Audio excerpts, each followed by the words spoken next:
Hello दोस्तों, नमस्कार। मैं मयंक तोमर आप सभी का आपके परिवार मार्स एकेडमी में स्वागत करता हूं।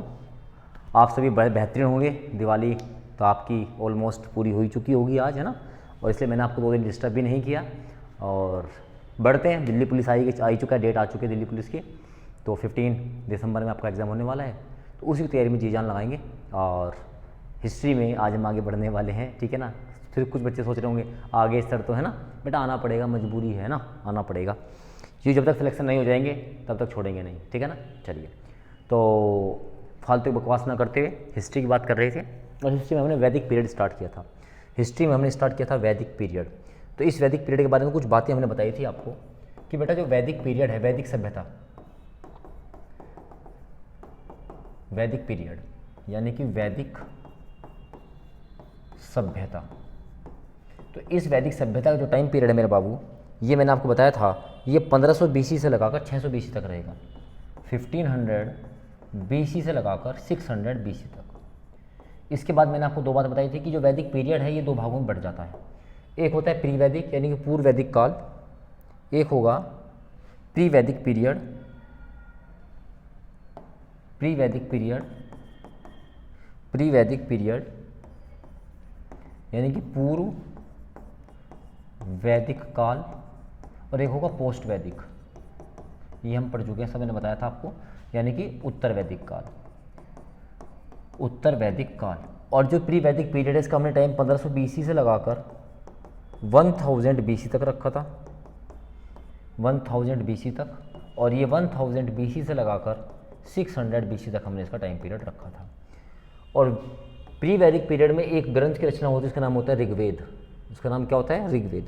तो ऋग्वेद आप पूछेंगे आपसे कि बताइएगा ऋग्वेद की उत्पत्ति कब हुई, तो आप कहेंगे ऋग्वेद जो है, ऋग्वेद, ऋग्वेदा यानी कि ऋग्वेद जो है आपका प्री वैदिक पीरियड में बना, यानी कि जो 1500 BC से लगाकर 1000 BC तक था। और इसी ऋग्वेद को हम सबसे ओल्डेस्ट वेद भी बोलते हैं। ये सबसे पुराना वेद, क्वेश्चन एग्जाम में आता है। अगर हम बात करेंगे पोस्ट वैदिक की, तो बाकी जो हमारे पास 3 वेद बचते हैं, जिसमें हमारा एक कौन सा होगा? सामवेद। सामवेद। नंबर 2 लिखेंगे यजुर्वेद, यजुर्वेद, यजुर्वेद, यजुर्वेद, यजुर्वेद और अथर्ववेद, अथर्ववेद। तो ये जो होंगे अथर्ववेद, ये किस में होंगे?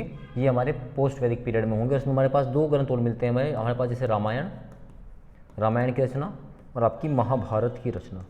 ये दोनों रचनाएं आपकी मिलती हैं पोस्ट वैदिक पीरियड में। इसके बाद हमने बताया कि जो ये सभ्यता थी हमारी, जो वैदिक सभ्यता थी, ये एक वैदिक जो शब्द था, मैंने बताया वैदिक जो शब्द है ये वेद से बना है। और वेद का जो मतलब होता है नॉलेज होता है, ज्ञान। वेद का मतलब क्या होता है? ज्ञान होता है।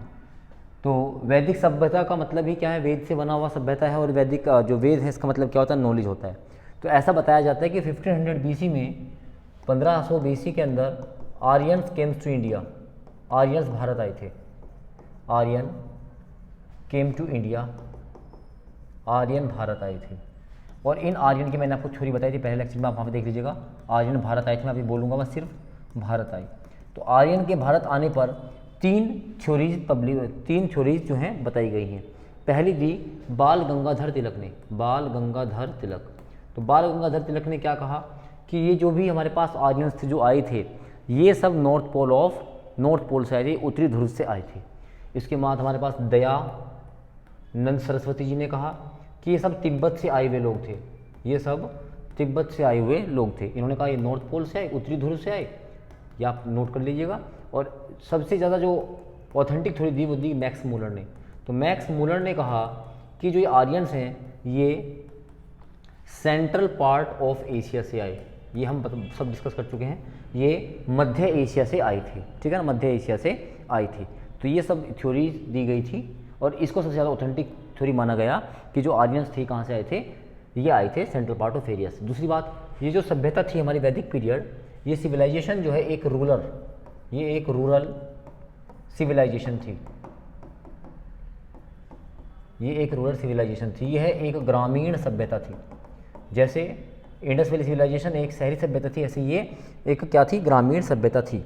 तो इसका जो फैलाव था, इसका जो एक्सपेंस था, ये कहाँ से कहाँ तक फैला हुआ था, ये था west part of Ganga, west part of Ganga, पूरब में गंगा का पश्चिमी तट, गंगा का पश्चिमी तट, ऊपर कश्मीर तक फैला हुआ था, कश्मीर तक फैला हुआ था। इधर जाएंगे अफगानिस्तान तक, अफगानिस्तान तक, और नीचे आएंगे तो बच्चे राजस्थान, नीचे आएंगे तो राजस्थान। और इसी पूरे एरिया को कहा गया आर्यव्रत। ये जो फैला हुआ था आर्यव्रत, यानी कि आर्यों का गोला है ना, आर्य, और व्रत मतलब क्या था, गोले, गोला। तो आर्य, जो आर्य लोग थे, ये आर्यव्रत कहलाया। आप कहते हैं ना आर्यव्रत, जम्बू द्वीपे भारत खंड है ना, ऐसे बोलते हैं। तो ये आर्यव्रत कहलाया। ये पूरा जो एरिया था ये आर्यव्रतों का था। और आर्यव्रत आर्य कहाँ से आए हुए माने जाते हैं, सेंट्रल पार्ट ऑफ एशिया से। ये नॉर्थ में कश्मीर, यहाँ राजस्थान, पूर्व में गंगा का पश्चिमी तट, और इधर अफगानिस्तान तक फैले हुए इनका व्रत था। ठीक है ना, तो ये आर्यव्रत माना जाता है। इसके बाद ये एक रूरल सिविलाइजेशन थी। और जैसे आपको पता है कि जो इंडस वैली सिविलाइजेशन थी वो एक क्या थी, वो एक अर्बन सिविलाइजेशन थी, वो एक शहरी सभ्यता थी। और वहाँ पर फादर डोमिनेंस था, यानी कि वो पितृसत्तात्मक, सॉरी मदर डोमिनेंस था। वहाँ पर मातृ सत्तात्मक थी, यानी कि वहाँ पर माता की ज़्यादा चलती थी। लेकिन वैदिक सभ्यता जो थी ये फादर डोमिनेंस थी। ये क्या थी, फादर डोमिनेंस।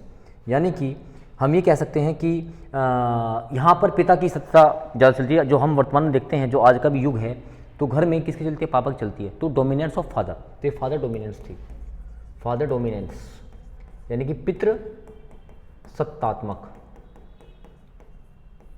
पितृ सत्तात्मक, यानी कि यहाँ पर पिता की चलती थी। तो आपसे कोई पूछेगा बताइए वैदिक सिविलाइजेशन कैसे था, तो ये एक फादर डोमिनेंस थी। बहुत इंपॉर्टेंट क्वेश्चन है कि यहाँ पर फादर डोमिनेंस ये एक सभ्यता थी। इसके बाद चलिए, अब जो आर्यन थे इसमें एक वर्ड यूज किया गया सब, ये कहाँ से आए या इनके एरिया को क्या क्या कहा गया, सप्त सैंधव प्रदेश, सप्त सैंधव प्रदेश है ना, आपने बहुत सुना होगा ये सप्त सैंधव प्रदेश या स्टेट।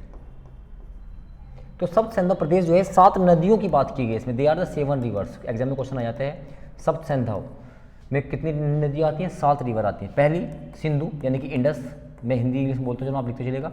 इंडस यानी कि Sindhu, Jhelum, Jhelum number 3, Chenab number 4, Ravi number 5, व्यास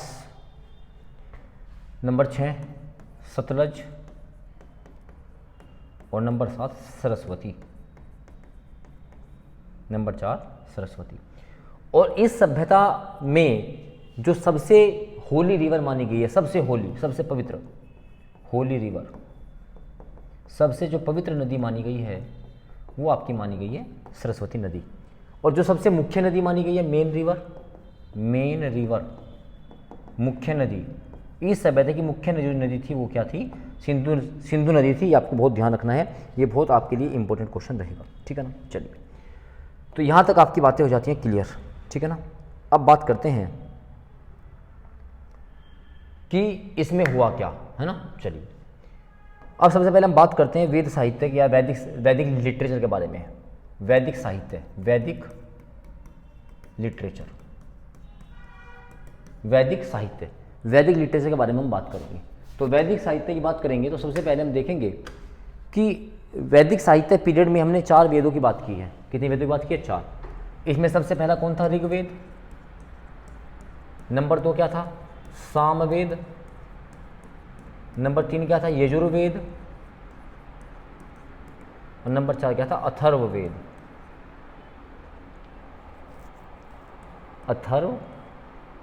अथर्ववेद। अगर हम इन चारों वेदों को मिला दें तो ये कहलाते हैं संहिता, संहिता, ये कहलाती है संहिता। और अगर मैं इसमें से अथर्ववेद को निकाल दूं तो यहां से बनेगा, अगर मैं यहां से सिर्फ बात करूं ऋग्वेद की, मैं बात करूँ सामवेद की और मैं बात करूँ यजुर्वेद की, तो इनको कहेंगे वेद त्रयी।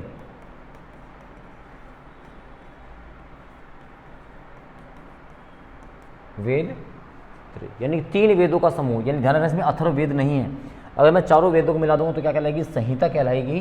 और अगर हम 3 वेद की बात करें तो क्या कहलाएगी? वेद त्रयी कहलाएगी। यानी कि 3 वेदों से मिलकर जो बनना उसको बोलते हैं वेद त्रयी बोलते हैं। बताइए इतनी बात समझ में आई है नहीं आई?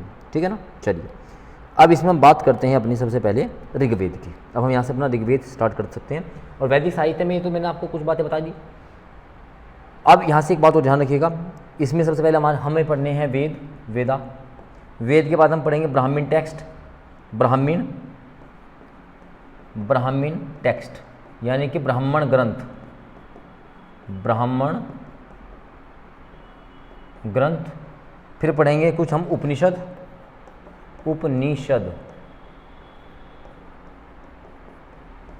और फिर पढ़ेंगे अरण्यक, अरण्यक का मतलब होता है जंगल। तो ये वेद साहित्य को हमने 4 भागों में बांटा है, वेद, ब्राह्मण टेक्स्ट, ब्राह्मण ग्रंथ, उपनिषद और अरण्यक के बाद में हम इनको पढ़ने वाले हैं। चलिए तो आइए सबसे पहले हम बात करते हैं भैया ऋग्वेद की। First is the Rigveda. हमारे एग्जाम से क्या इंपॉर्टेंट क्वेश्चन बन सकते हैं यहाँ से ऋग्वेद से? चलिए पहली बात तो ये कि ये सबसे पुराना ग्रंथ है। इसकी जो उत्पत्ति होती है ये 1500 ईसा पूर्व से लगाकर 1000 BC के बीच में होती है। पहली बात तो ये, this is the oldest Ved, this is the oldest Ved. यह सबसे प्राचीन वेद है। पहली बात तो ये सबसे प्राचीन वेद है, सबसे पुराना और सबसे प्राचीन वेद है। इसके बाद यह है इट्स डिवाइडेड इनटू 10 डिवीज़न। यह है 10 मंडलों में विभाजित है। यह 10 मंडलों में विभाजित है। ओल्डेस्ट डिवीज़न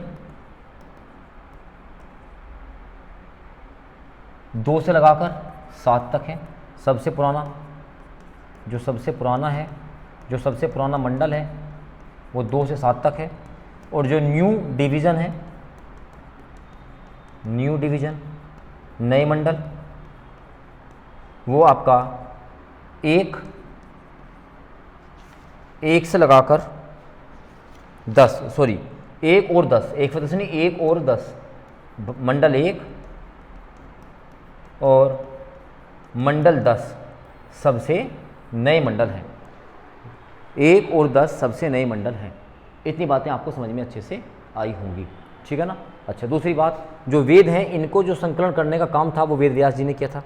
आपसे कोई पूछे बताइए वेदों को संकलित करने का काम किसने किया? वेदों को संकलित करने का काम, असेंबल, संकलित करने का काम, इकट्ठा करने का काम किया वेद व्यास जी ने। वेद व्यास जी ने इनको इकट्ठा करने का काम किया। चलिए, इसमें सूक्त कितने हैं? ऋग्वेद में कितने सूक्त हैं?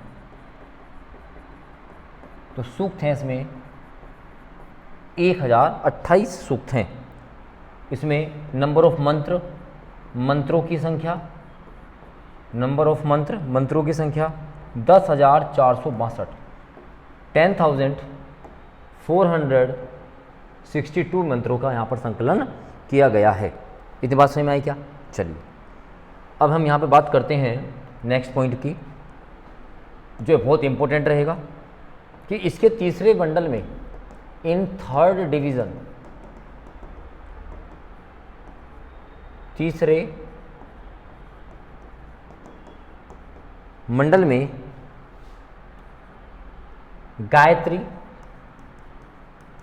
गायत्री मंत्र रिटन बाय विश्वामित्र,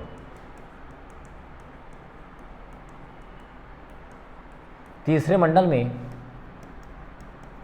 विश्वामित्र द्वारा लिखित गायत्री मंत्र है।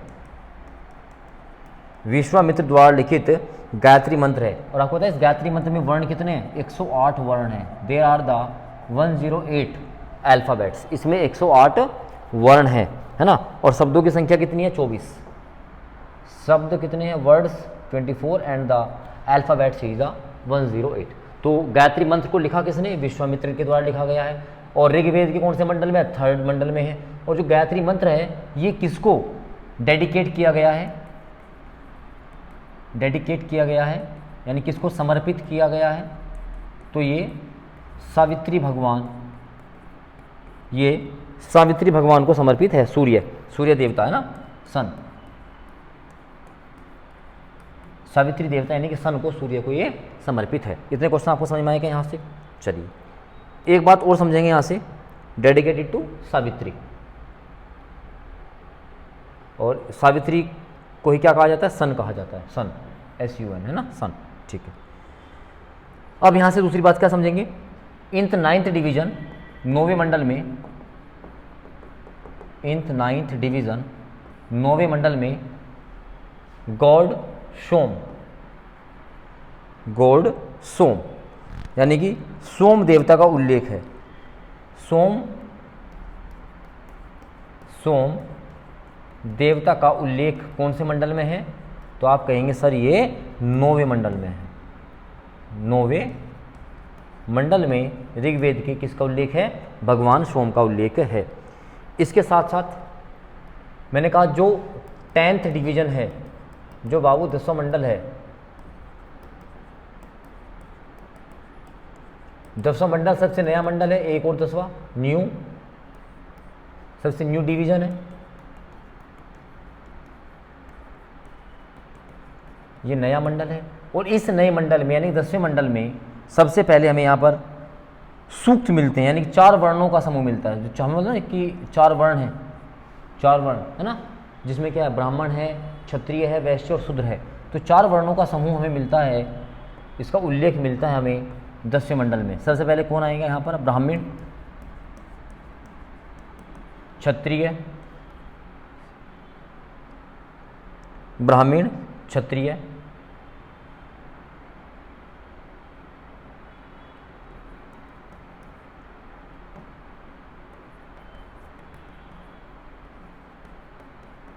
स्पेलिंग चेक कर लो भाई अपना, है ना।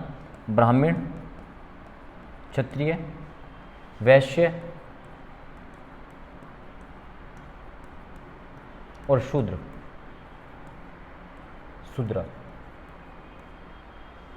तो ये पहले क्या वर्ण आधारित का, वर्णों पर आधारित ये परंपरा थी, जिसमें ब्राह्मण थे, क्षत्रिय थे, वैश्य थे और शूद्र थे। ठीक है ना। और ये ऋग्वेद के 10वें मंडल में उल्लेख है मिलता है। इतनी बात समझ में आई क्या? चलिए दूसरी बात, ऋग्वेद के अंदर गाय को न मारने योग्य पशु समझा गया है, जिसको अघन्या कहते हैं, है ना।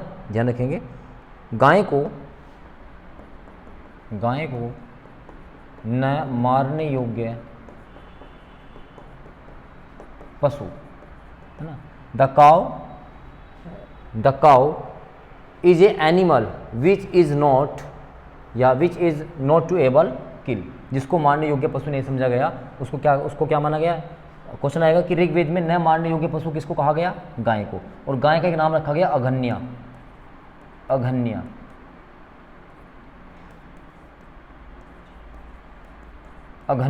अघन्या मतलब जो मारने योग्य पशु नहीं होगा उसको कहा गया अघन्या। बताइए इतनी बात समझ में आई कि नहीं आई? चलिए अघन्या शब्द गाय के लिए उपयुक्त किया गया। Aghanya word is use for cow. चलो जी इसके आगे बढ़ते हैं। तो आगे लिखेंगे, ऋग्वेद के मंत्रों का उच्चारण करने वाला व्यक्ति, the person who resides the mantras of Rigveda, यानी एक ऐसा व्यक्ति जो ऋग्वेद के मंत्र को बोलता है, पढ़ता है, उसको एक नाम दिया जाता है। उसको नाम बोलते हैं होत्रा या होत्र या होता।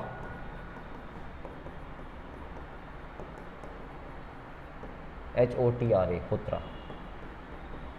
होत्र या होत्रा, यानी कि ऐसा व्यक्ति जो आपका वैदिक सभ्यता में जाएगा, ऋग्वेद में जाएगा और ऋग्वेद के जब वो मंत्रों को पढ़ना शुरू करेगा तो उस मंत्रों को पढ़ने वाले व्यक्ति को क्या कहेंगे हम, होत्र या होता कहा जाता है।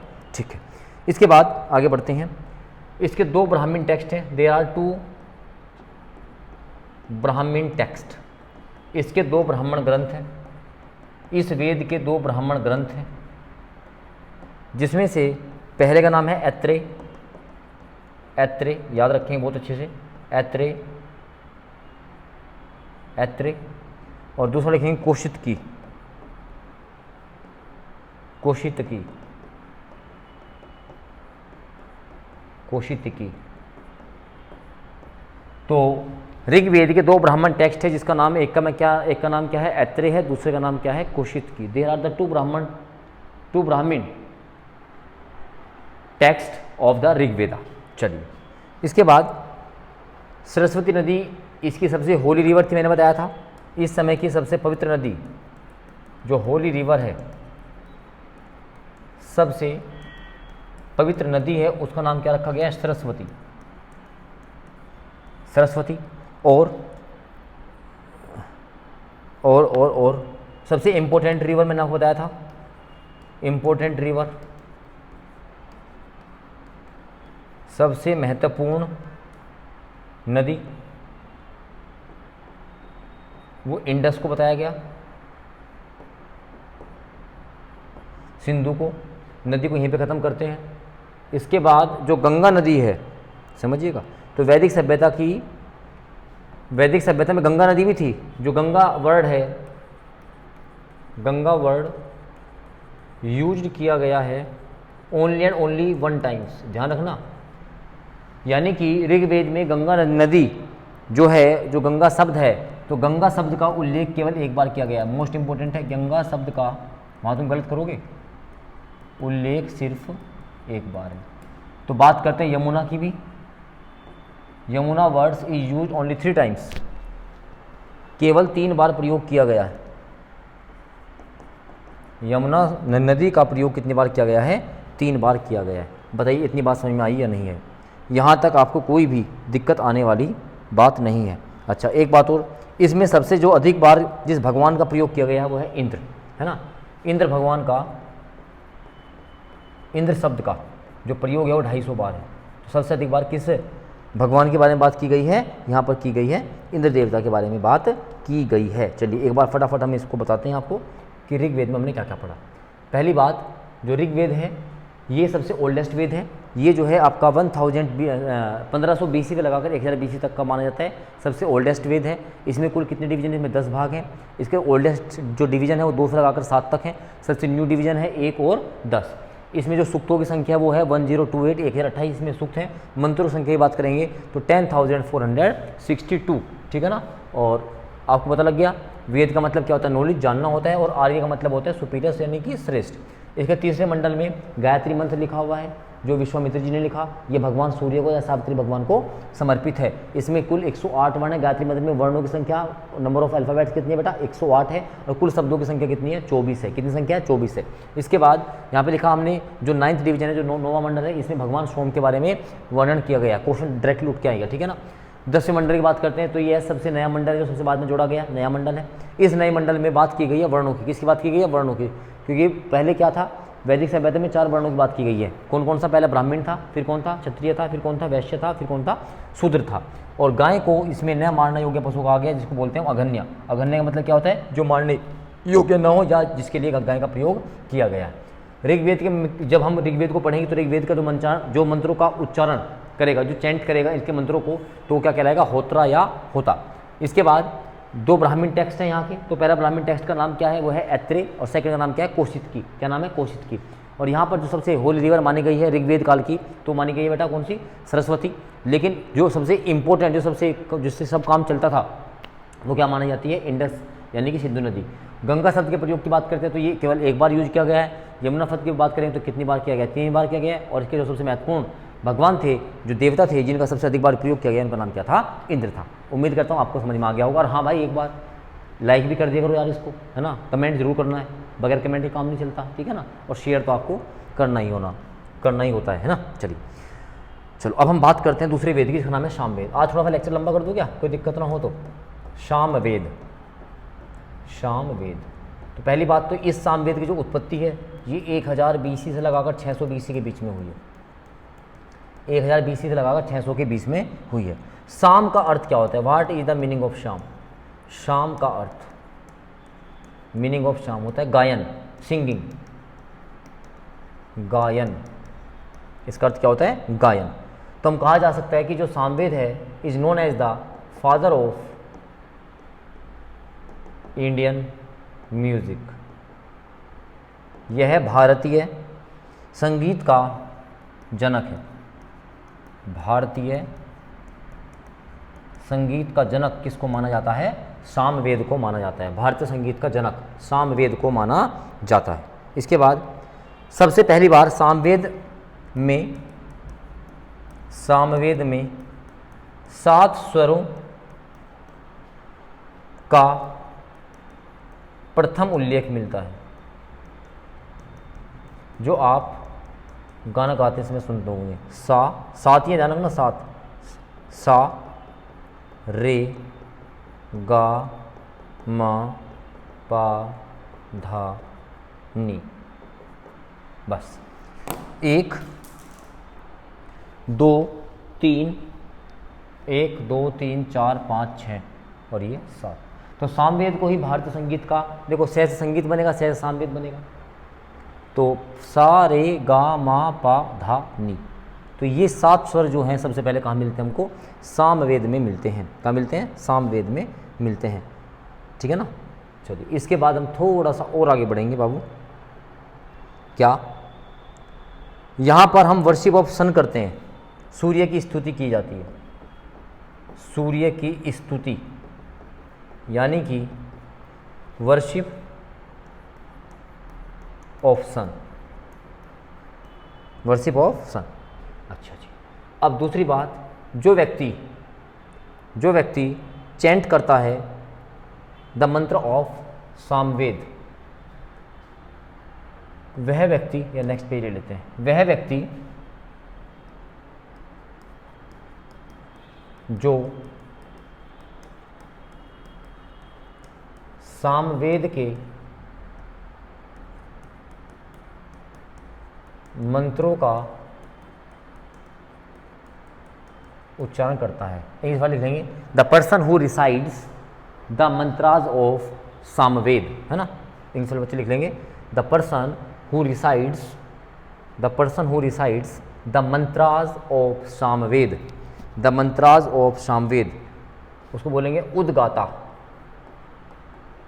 उद्गाता। जैसे ऋग्वेद के मंत्रों का उच्चारण करने वाले व्यक्तियों को हम बोल रहे थे होत्रा या होता, इस तरीके से जो सामवेद है, सामवेद के मंत्रों का कोई व्यक्ति उच्चारण करेगा, उनको चैंट करेगा, तो उस व्यक्ति का नाम क्या होगा? उसका नाम क्या होगा? उद्गाता होगा, उद्गाता होगा। यहाँ बात करेंगे ब्राह्मण टेक्स्ट की, यानी कि सामवेद के ब्राह्मण टेक्स्ट क्या है, यानी कि ब्राह्मण ग्रंथ क्या है। ब्राह्मण ग्रंथ की बात करेंगे। तो जैसे हम साथ साथ आपको रिवाइज भी करा रहे हैं, जैसे आप जाएंगे ऋग्वेद में, तो ऋग्वेद में 2 ब्राह्मण टेक्स्ट आपको मिलते हैं। एक का नाम होता है ऐत्रेय और एक का नाम होता है कौशिकी। तो उसी तरीके से जो सामवेद है, जो इसके ब्राह्मण ग्रंथ का नाम है, उसका नाम है पंचविश।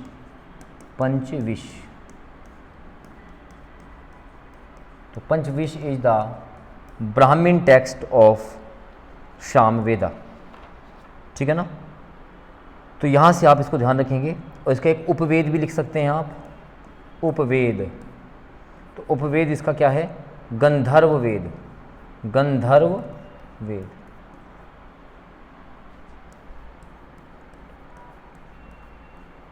गंधर्व वेद, ठीक है ना। तो गंधर्व वेद इसका क्या होगा? उपवेद होगा। तो इतनी बातें आपको यहाँ तक काम में आ जाएंगी। ठीक है ना। यहाँ तक कोई समस्या किसी को? यहाँ तक कोई समस्या किसी को नहीं होनी चाहिए। ठीक है ना। चलिए तो एक काम करते हैं, आज ये 2 वेद रख लेते हैं, कल फिर नेक्स्ट में 2 वेद आपको करा के वैदिक सभ्यता को हम क्या करेंगे? खत्म करेंगे। ठीक है। चलो थैंक यू। काम पूरा कर लीजिएगा। जैसे कोचिंग खुलेगा, जब हम मिलेंगे तो हम सारा आपका काम भी, कॉपी भी चेक करेंगे with revision, with test, with mock test. Okay चलो थैंक यू, बाय।